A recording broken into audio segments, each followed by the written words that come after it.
Avoir des amitiés franches, sincères et loyales au travail est primordial et contribue à l'épanouissement professionnel comme personnel. Ce serait d'autant plus vrai pour les femmes, qui seraient plus productives et resteraient plus longtemps dans une entreprise où elles ont développé des relations. Quand Gabrielle arrive dans un nouveau pays, une nouvelle ville, une nouvelle entreprise, elle est évidemment soulagée de sympathiser avec Marina, qui devient très vite sa work-wife, celle avec qui elle partage son quotidien professionnel. Ensemble, elles se soutiennent dans un environnement stressant. Vous écoutez Transfert, épisode 238, un témoignage recueilli par Estelle Njonjo.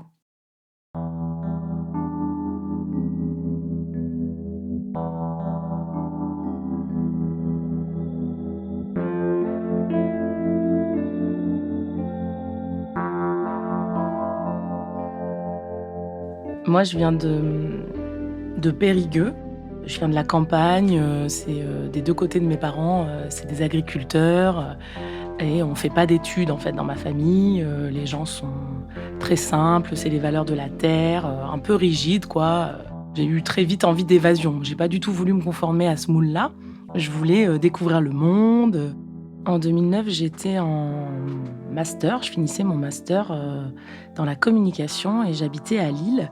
Donc j'avais suivi mon cursus, parfait, en faisant la licence, le master. J'ai droit à des bourses parce que je viens d'une famille, qui n'est pas du tout aisée et puis, je travaille à côté, je fais caissière, pendant des années, pour pouvoir me payer mes études. J'avais toujours dit que je ferais mon stage de fin d'études à Londres.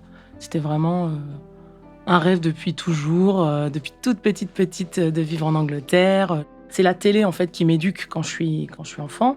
Je regarde beaucoup la télé et ma mère, en fait, elle aime beaucoup les histoires, un peu rocambolesques, les histoires de gens riches, les familles royales en général et cetera et assez rapidement, je deviens un peu fan de la famille royale britannique.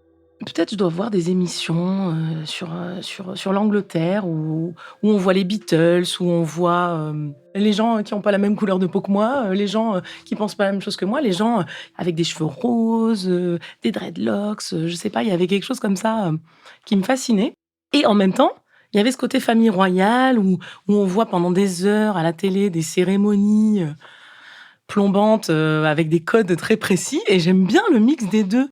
Depuis que je fais le master, je sais que mon stage de fin d'année sera à Londres, donc je mets toutes les chances de mon côté. Tout simplement, prends un annuaire, je regarde toutes les agences de com à Londres et j'envoie, je sais pas, une centaine de candidatures pour faire mon stage de fin d'études là-bas, en tant que, chef de projet, quoi. Sur, 100 candidatures, j'ai, 1 réponse. Une seule. Et moi, je m'en fous. La carrière, ça m'importe moins. Ce que je veux, c'est vivre à Londres et avoir cette vie rock'n'roll là, que j'imagine. Donc, j'irai n'importe où. C'est un prétexte pour partir à l'étranger.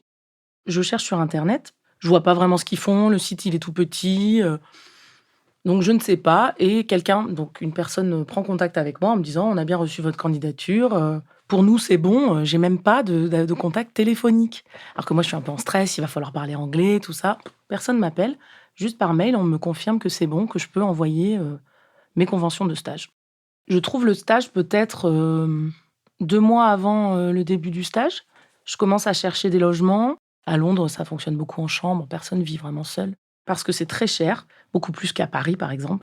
La norme, c'est plutôt, des maisons où, il y a pas de salon parce qu'on optimise tout l'espace et donc chacun a une chambre et il y a une petite cuisine où on se fait à manger et on vit tous reclus dans notre chambre sans se parler. C'est une sorte de cohabitation bizarre. Après avoir trouvé un petit logement, sur internet, je prends, mes bagages.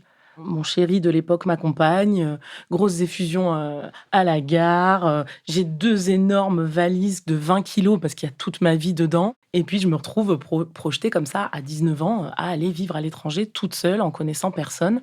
Mon petit ami de l'époque, sa cousine habitait à Londres et donc il lui a demandé si elle pouvait, au moins me récupérer et m'amener jusqu'au logement que j'ai trouvé.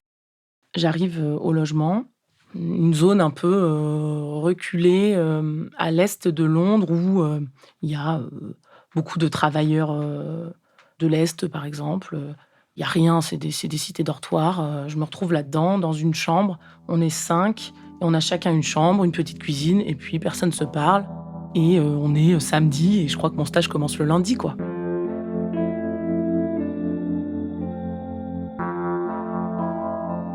Mon stage, de fin d'année, de master 2 va se dérouler sur 6 mois et donc j'arrive le lundi dans une agence, de communication que je ne connaissais pas. Je m'y rends toute seule et je découvre, que je suis, à la City, donc c'est le quartier des affaires, un peu l'équivalent de la Défense à Paris. C'est, un quartier où tout le monde est en costume, les gens marchent très, très vite, dans la rue. Il y a des tas d'immeubles, plein de petits, restaurants pour manger le midi. Tout le monde a son petit attaché case, et voilà, on sait où on est, quoi. Donc j'ai un peu l'impression d'être importante quand même à travailler là. Je m'habille, très classe, le tailleur, les petits escarpins, je crois que j'ai un chignon, quelque chose comme ça et puis j'arrive, donc à l'adresse indiquée. Il y a même pas de plaque, il y a rien et je me retrouve au final dans un tout petit immeuble où, à un des étages, un appartement a certainement été privatisé pour faire une agence qui est minuscule. Finalement, ça fait, 60 m² peut-être. Je sonne, personne ne m'attend. Donc je me présente, «Ah bon, tu la stagiaire, d'accord, bon». La personne qui ne se présente pas elle-même ne sait pas que j'arrive, bon et puis, quelques minutes après, une seconde personne arrive et dit: «Ah oui, oui, c'est vous la stagiaire, d'accord». Donc je me rends compte que personne n'avait vraiment communiqué sur mon arrivée. J'arrive un peu en avance, bien sûr, 1er jour. Au fur et à mesure, tout le monde arrive et puis je me rends compte qu'il y a une dizaine de personnes, dont, 4 autres stagiaires. Donc il y a beaucoup de stagiaires. Les personnes ont l'habitude de voir passer du monde. Ils sont pas forcément prévenus qu'il y a encore un nouveau stagiaire qui arrive. Donc je ne suis pas attendue, clairement. Ce 1er jour, j'ai même pas l'occasion de parler à tout le monde, tout le monde se met à son poste et fait ses petites affaires et moi, on me dit, «Assieds-toi là, à cet ordinateur», mais il y avait pas forcément de place parce que c'était la place d'un autre stagiaire, mais qui était parti en vacances, donc bah, tu peux te mettre là en attendant. Ensuite, on vient me voir en me disant: «Bah, voici les codes de l'ordinateur pour que je puisse l'allumer». Donc j'allume l'ordinateur et puis là, on me dit: «Bah, tu qu'à fouiller dans les dossiers de l'intranet», donc je fouille pour lire des choses sur la boîte, pour, voir comment sont les documents, quel logiciel on utilise. Mais personne me parle vraiment, même si là, mon bureau est temporaire, on me crée au moins un identifiant pour l'entreprise. Donc j'ai une adresse mail à mon nom, un identifiant Skype parce qu'à l'époque, tout le monde a un identifiant Skype et on se parle uniquement par ordinateur interposé. C'est-à-dire qu'on n'a pas vraiment le droit, enfin bon, c'est pas interdit, mais ça ne se fait pas. On ne se parle pas de bureau à bureau, on s'envoie des messages sur Skype. Le bureau, c'est un open space en forme de U.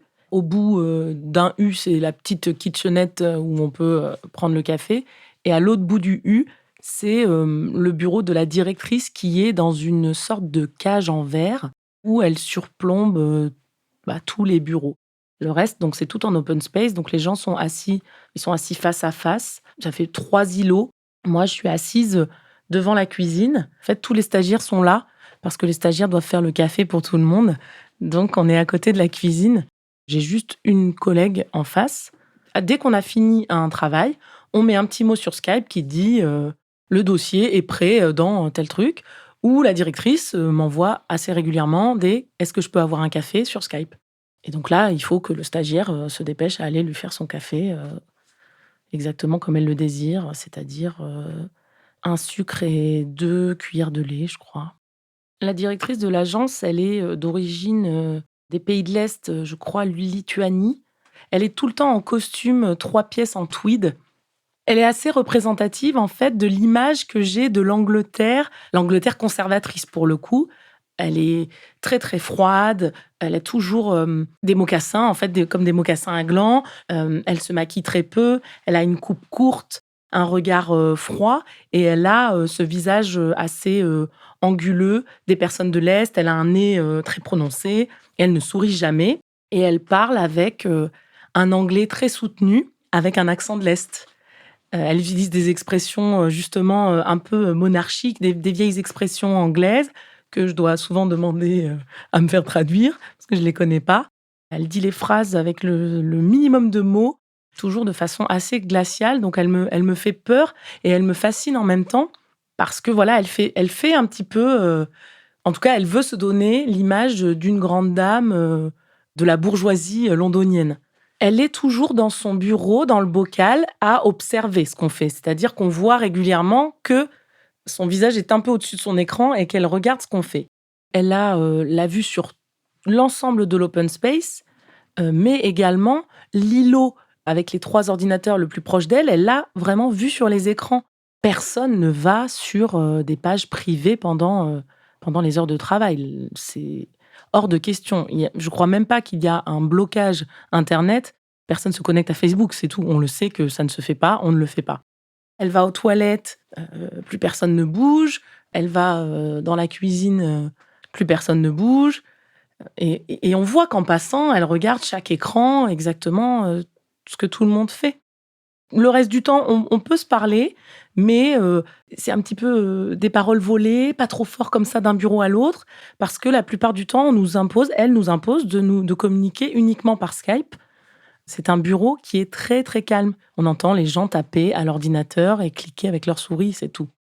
Comme, je suis caissière les week-ends pour payer mes études, ce sont des ambiances toujours assez, joviales où on discute beaucoup, beaucoup de small chat et tout ça. Et là, non, les collègues ne se parlent pas, on ne se raconte pas, ce qu'on a fait la veille. C'est un peu absurde, surtout qu'on est dans une agence de communication et moi, j'imagine qu'une agence de communication, ça les gens ça grouille de partout, les idées fusent, on rigole, c'est détendu et là, c'est pas du tout le cas. C'est vraiment, presque la prison. J'apprends assez rapidement qu'elle est mariée avec, un des chefs de la police de Londres, quelqu'un de très haut placé qui vient de temps en temps nous voir et il vient et il passe et vous savez, tous les 2, ils marchent entre les bureaux comme ça, la tête, haute, puisque je pense que lui, il a investi beaucoup dans la société.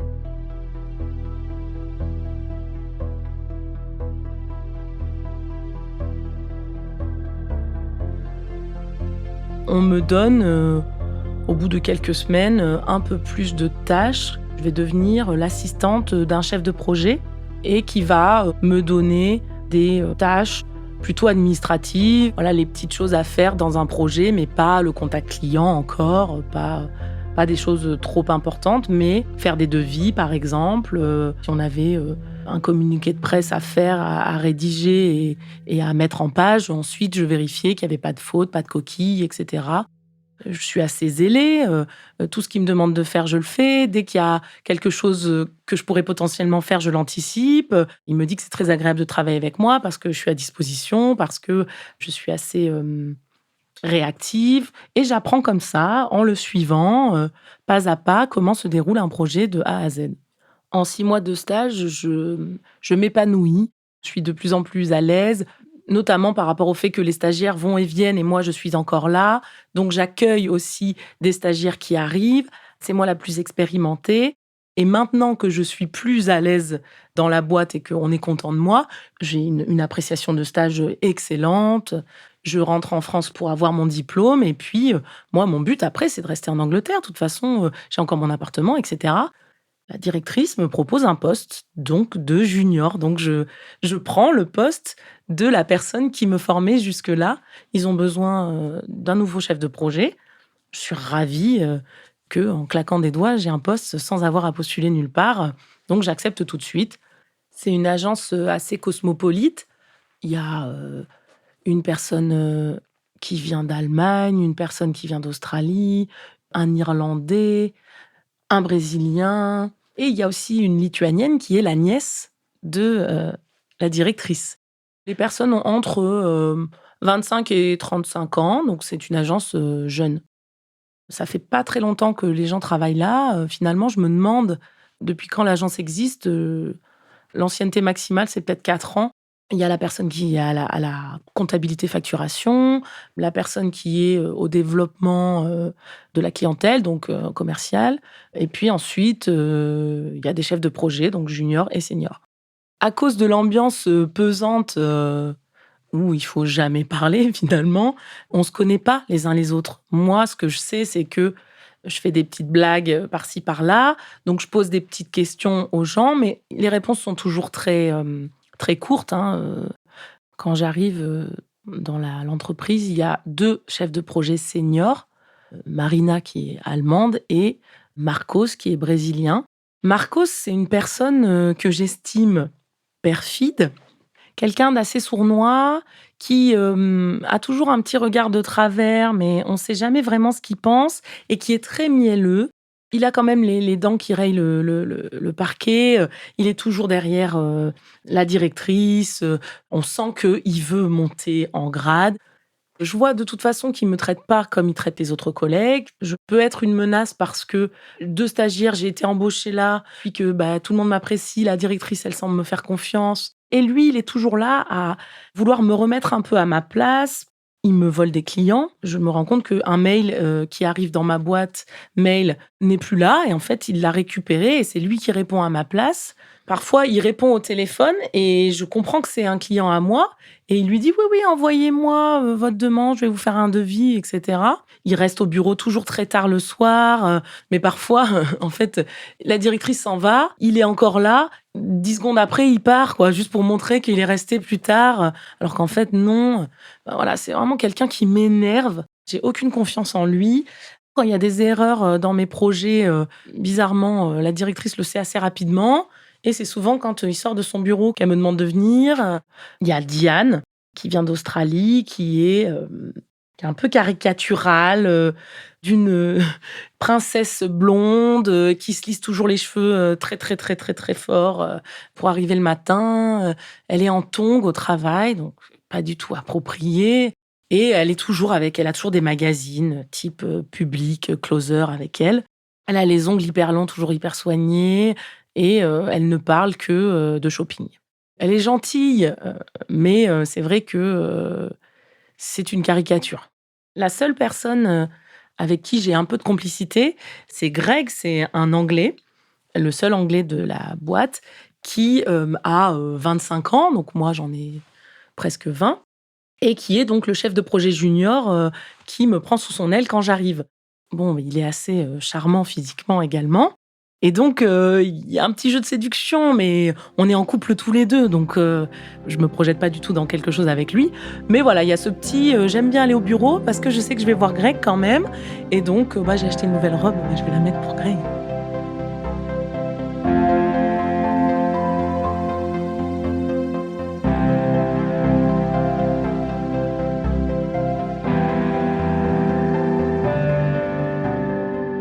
Quand je suis embauchée en tant que chef de projet junior, on me met, sous la coupe d'une nouvelle personne, du coup d'une personne senior, qui est en fait, ma collègue, allemande qui est assise, au bureau en face de moi.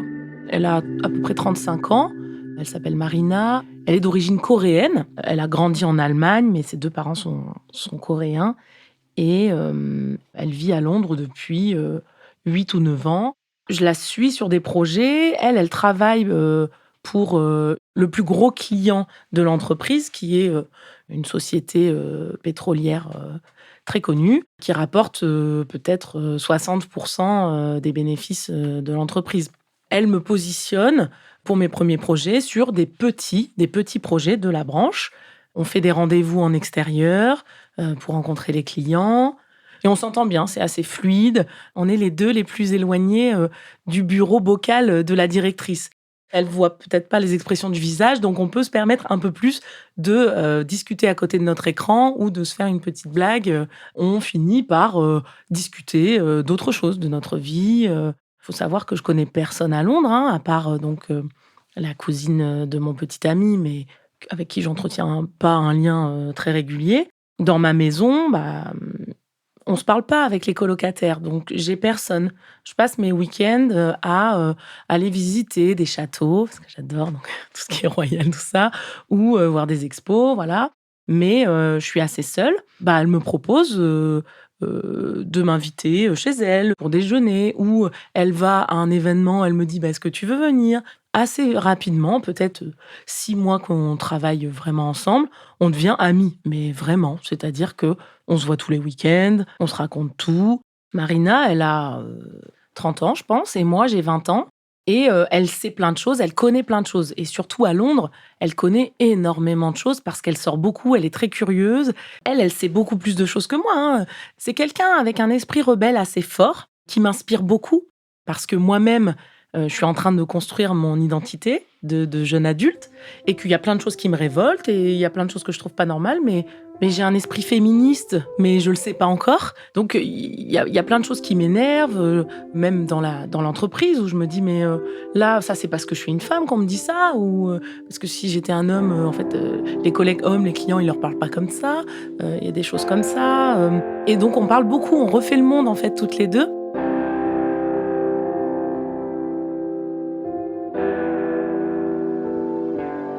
À Londres, un lieu qui m'attirait beaucoup, avant d'arriver, c'est Camden Town. C'est vraiment le quartier là où, il y a les punks, il y a des grands marchés où on peut s'acheter, tout un tas de trucs résille, de toutes les couleurs, il y a des salons de tatouage partout où, on rentre et on se fait tatouer tout de suite, il y a du gros rock à fond partout dans la rue, tout le monde est libre de s'habiller comme il veut, et ça j'adore et elle aussi. Et donc on traîne beaucoup dans ces lieux-là. Elle m'emmène souvent, à des soirées, dans des lieux désaffectés, où, un artiste, fait une performance, nu, contre un mur, pendant 7 heures. On fait des trucs comme ça.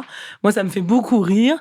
Elle adore, elle va à des rave parties, tout ça. Et moi, c'est un monde que je découvre parce que moi, je sors de ma campagne, j'ai jamais connu tout ça. Moi, je bois pas d'alcool, donc je me suis jamais retrouvée, dans des lieux, complètement délirants.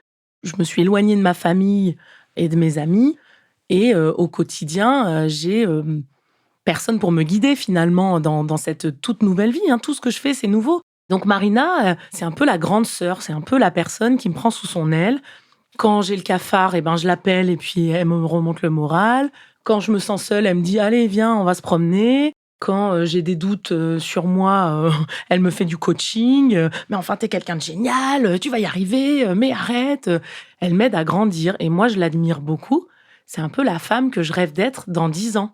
Je la vois et je me dis: «Oh, un jour, peut-être que je m'affirmerai comme elle», et là, c'est quelqu'un qui finalement, prend une place, énorme dans ma vie. Je lui confie, des tas de choses, je suis seule à Londres et peut-être 2 mois après mon installation, mon petit ami de l'époque, qui était resté à Lille, me dit, «Je suis trop malheureux, sans toi, mes études me plaisent pas, mes parents, j'en peux plus, je plaque tout et je viens».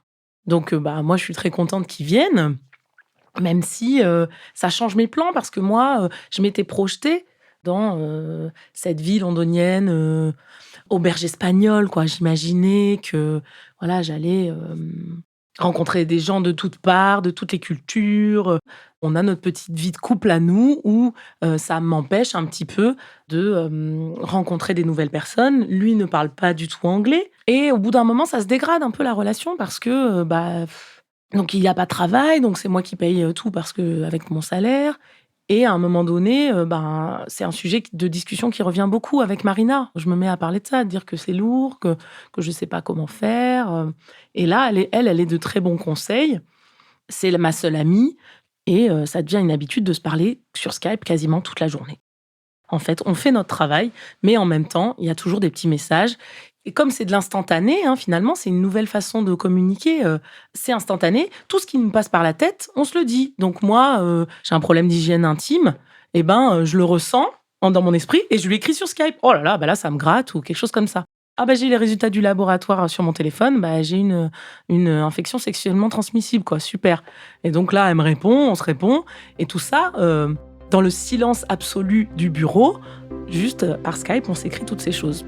Parfois, par exemple, on ne se voit pas le week-end, donc j'ai plein de choses à raconter. Et donc, le lundi matin, j'arrive et je dis: «Ah ben voilà, ce week-end, avec mon chéri, on a fait ci, ça, on a essayé un nouveau truc sexuel, elle en rigole, on s'envoie des smileys». Tout ce qui me passe par la tête, et elle, pareil, se retrouve sur Skype.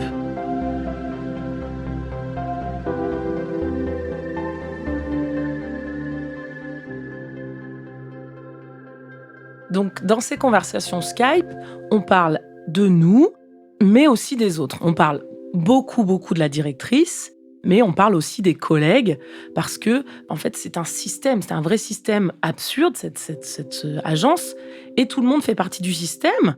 On a l'impression que nous sommes les seuls à prendre du recul sur ce qui se passe et à se dire que c'est absurde. Les autres sont tout le monde est très robotisé, tout le monde fait bien son travail, personne ne se plaint comme nous que la directrice, elle est délirante. Et donc, on se met un petit peu à médire sur les collègues, notamment le fameux Marcos qui me vole mon travail, qu'on trouve pas net, qu'on sent pas, et donc on se met à dire des choses sur lui assez agressives. Là, c'est des insultes le concernant sur le Skype. On aime beaucoup se moquer, voilà, se moquer des gens, trouver la petite faille de la personne sur laquelle on peut tirer pour rigoler. Bon, on a un humour qui est le nôtre, mais on s'est très bien trouvés toutes les deux là-dessus parce que c'est très enfantin, mais ça nous plaît beaucoup. Et donc, par exemple, la pauvre Diane, ses longs ongles, ses magazines bébêtes, elle s'en prend un petit peu pour son grade aussi dans le Skype. Et on s'amuse à donner des sobriquets un petit peu à tout le monde.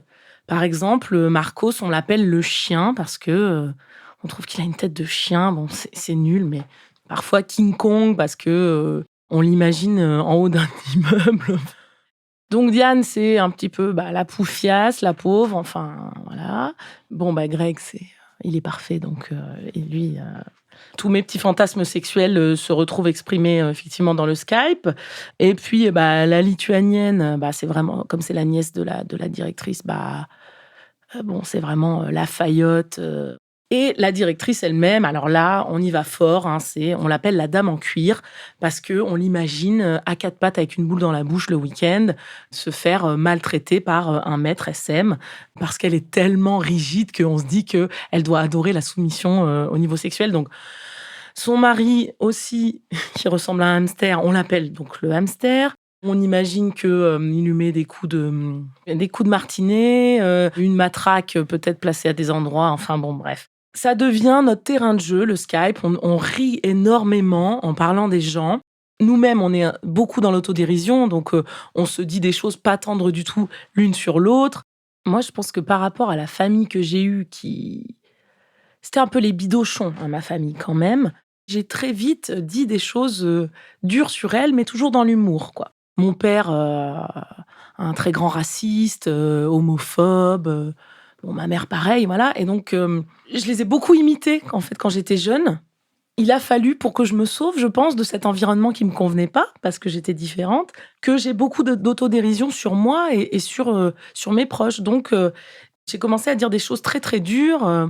Je faisais des blagues sur mes parents à mes amis qui étaient toujours très choqués, très gênés que je dise des choses comme ça. Ma mère, elle est obèse, donc j'arrêtais pas de dire la grosse truie, la pauvre, elle essaie de s'habiller chez Pimki alors qu'elle ressemble à un gros tas, c'est ridicule, enfin voilà.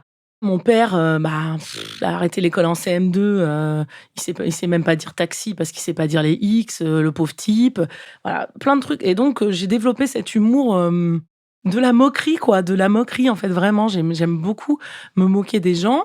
En grandissant, les gens qui m'ont inspirée pas mal, c'était des proches Coluche, quoi, en fait. Et c'est un humour qui, aujourd'hui, ça passe plus, mais moi, j'adorais ça.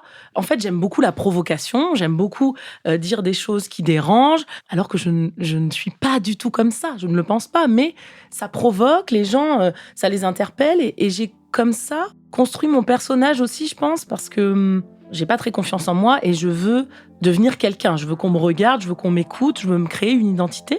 Les gens, ils me regardent quand je fais des blagues limites. Soit ça les fait rire, soit ça les gêne, mais du coup, on m'oublie pas. C'est comme ça qu'avec Marina, qui, elle, a déjà cet humour bien ancré, je développe mon personnage de nana odieuse, quoi.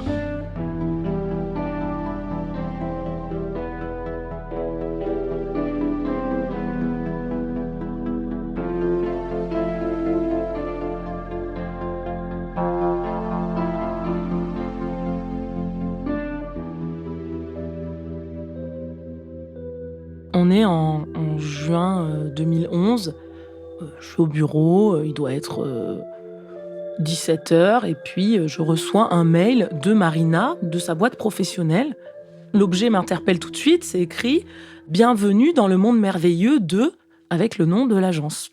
Et donc j'ouvre le mail et je regarde, et il y a une petite introduction dans le corps du mail qui dit dans ce monde merveilleux, vous retrouverez 2 points. Et donc là, il y a tous les sobriquets, tous les surnoms qu'on a donnés à toutes les personnes de la boîte.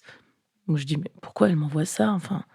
Et en dessous, je vois, je sais pas si c'est des copies d'écran ou de nos conversations Skype. Je lui dis de vive voix, pourquoi tu m'as envoyé ça? Elle dit bah quoi? Et là, au même moment, chaque personne de l'entreprise parle à voix haute, ce qui est très rare, et dit c'est quoi ce mail?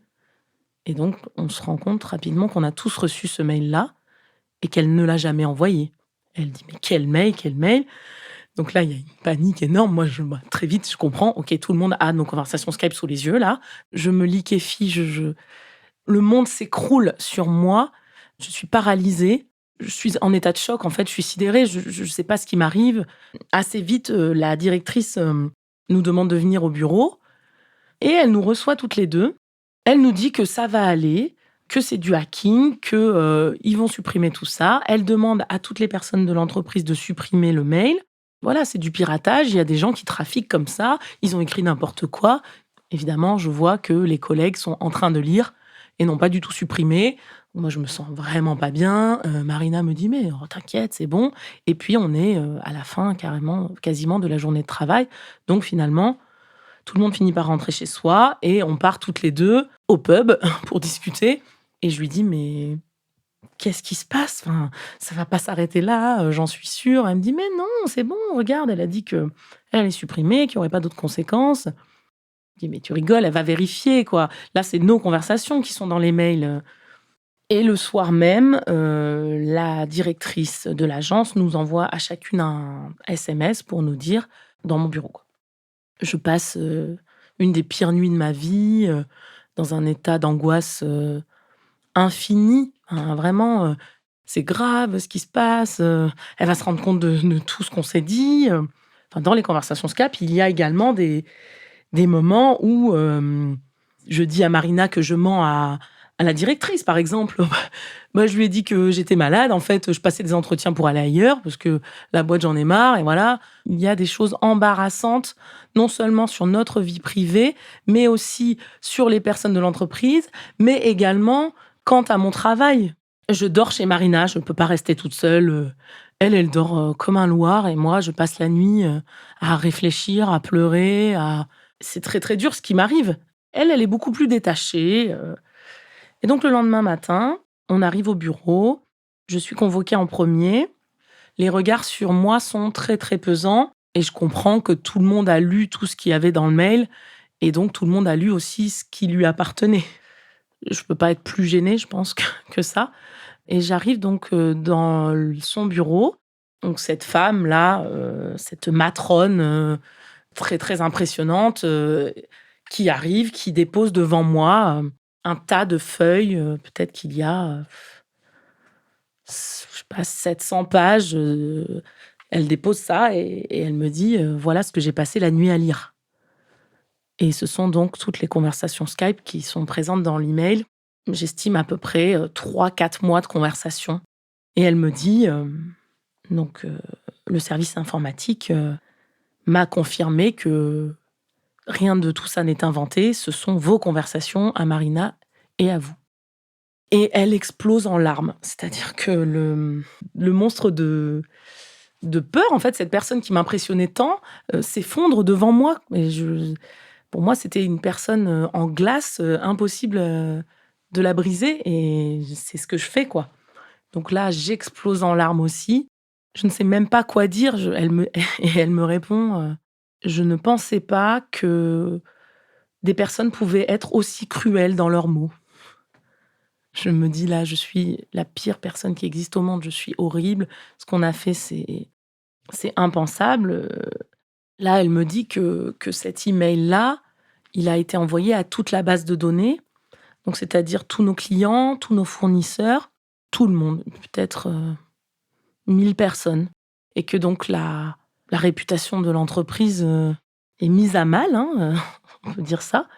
Et toutes les personnes qui étaient concernées, ou qui étaient citées ont reçu le mail. C'est-à-dire que les clients où je disais, «Qu'est-ce qu'il me fait chier celui-là, il est con», bah, il a reçu le mail, ce client-là. Donc très compliqué. Son mari aussi, évidemment, donc son mari quand même chef de la police, hein, qui lit qu'on l'appelle le hamster et qu'on imagine qu'il s'habille tout en cuir, en string en cuir et qu'il met des coups de martinet à sa femme. Mes collègues qui ont reçu l'ordre de supprimer le mail, évidemment, ne l'ont pas fait parce qu'ils ont très vite vu que c'était croustillant. Donc là, je me retrouve à devoir les confronter un par un pour présenter des excuses. Tout le monde garde finalement son flegme habituel, c'est que les gens me disent très bien, on entend, et personne ne me pose plus de questions que ça, personne ne me dit que je suis une personne horrible, ou finalement personne n'est en colère contre moi, ou en tout cas tout est contenu. Diane, ma collègue australienne qu'on appelait la poufiasse, elle me dit je pense que tu as payé le prix parce que c'est tellement gênant les choses que tu racontes sur toi et que j'ai lues, qu'on est un peu à égalité. Très gênant aussi quand je me retrouve face à Greg, qui a lu donc toutes les petites gâteries que je pourrais lui offrir. Il est tout rouge, c'est très gênant. Il y a juste Marcos, le collègue brésilien, qui se sent persécuté, et il a le droit. Et en effet, les jours d'après, les clients parfois appellent et disent: «Ah, c'est vous le chien? C'est vous King Kong?» Voilà. C'est horrible. Enfin, il dit que c'est horrible, et donc il finit par nous dire qu'il va porter plainte contre nous, pour le coup. Et là, la directrice tente une action de médiation. En fait, on part tous les 4 dans un salon de thé un après-midi pour discuter de tout ça. Donc là, c'est encore éprouvant. Lui, il a imprimé les pires choses qu'on disait sur lui. Quand j'étais très, très énervée contre lui, il y avait des menaces de mort, en fait, dans le Skype qui lui étaient adressées. C'était très, très humiliant, c'était très, très fort. La directrice, elle sait plus où se mettre. Et elle, ce qui lui importe, c'est la réputation de sa société. Et elle ne veut pas faire de vagues. Et donc, on reste dans ce système de on ne parle pas trop, il faut pas trop remuer les choses. Et donc, finalement, elle le convainc de ne pas porter plainte contre nous. Donc, ça ne se passe pas.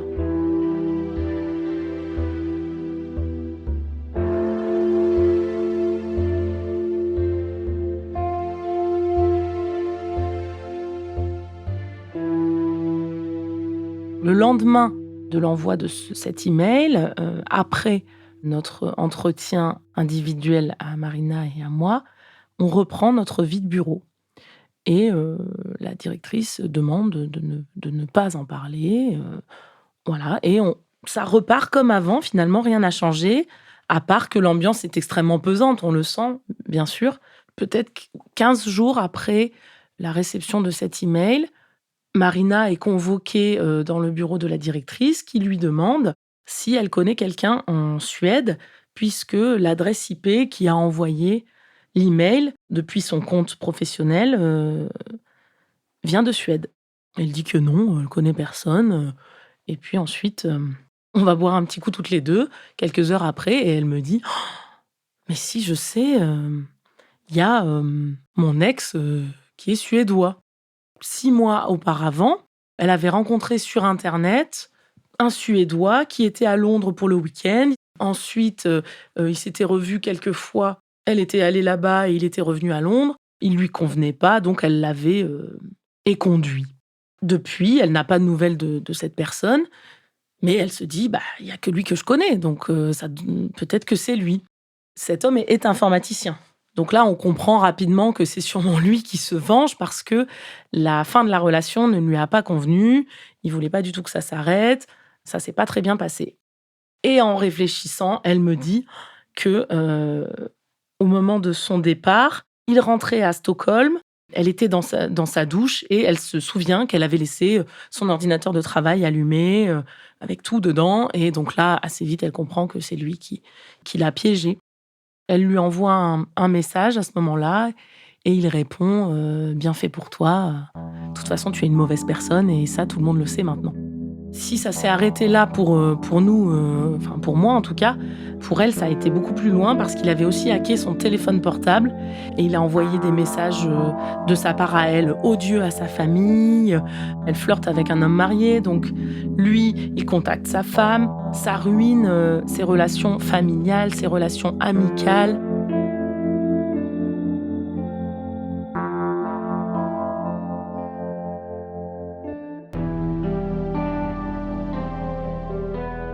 Une fois que l'enquête, est terminée, qu'on a identifié, la personne, pour nous, ça reste un peu flou. On nous prévient pas exactement de ce qui se passe, de si la personne, si l'homme est poursuivi ou pas.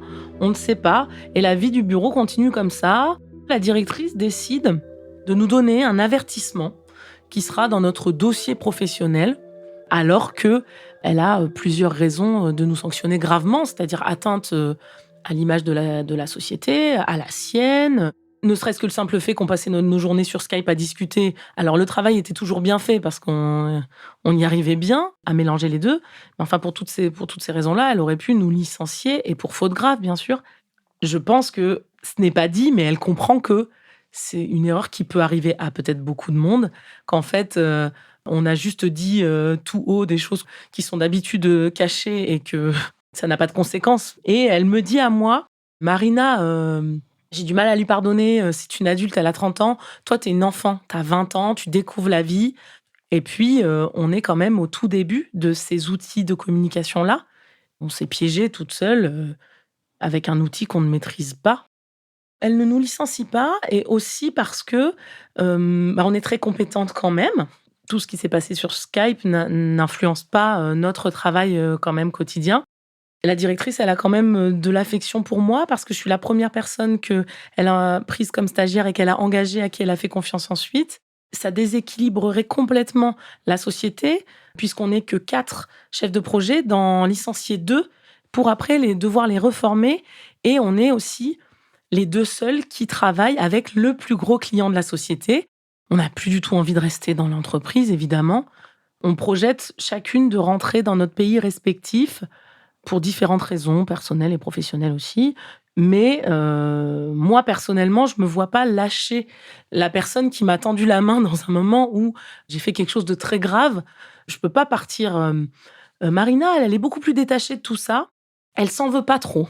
Je passe, 1 nuit sur 2, à pas dormir, à pleurer, à me demander qui je suis, pourquoi j'ai été aussi méchante, pourquoi j'ai besoin d'exister à travers, le fait d'humilier l'autre. Et elle me dit juste: «Mais on va loin, tout ça et puis c'est tout». Mais on dit des choses que tout le monde pense et jusque-là, personne se fait attraper d'habitude et nous, on n'a pas eu de chance. Et moi, je le vois pas du tout comme ça et ça reste quelque chose dont j'ai honte. 6 mois après l'incident, l'eau a coulé sous les ponts, les choses sont plus ou moins rétablies. Je décide de rentrer en France. Je me suis séparée de mon petit ami à ce moment-là. Je me dis qu'il y a plus vraiment rien qui m'attend. 2 ou 3 mois après, elle quitte, la société. Le pot de départ est un peu glacial, mais il a lieu quand même, voilà. On nous dit au revoir et bonne continuation et puis, l'histoire s'arrête là. Marina, et moi, on est restés, en contact. On n'est plus amis aujourd'hui. Là, ça fait quand même, plusieurs années que je ne suis pas allée en Allemagne la voir. Elle a construit, sa vie, elle a une famille, et j'ai arrêté la communication et aujourd'hui, je suis comédienne. Je vais continuer à construire cette identité de petite rigolote, mais, en étant plus sympa, peut-être. Parce que ça me fait plus trop rire, aujourd'hui de me moquer des gens. Aujourd'hui, je pense que je peux utiliser cet humour noir, cette provocation, le côté aller loin, le côté subversif, le côté rebelle finalement que j'ai toujours eu. Je peux l'utiliser sur scène, mais de façon, intelligente, de façon canalisée et puis de façon artistique.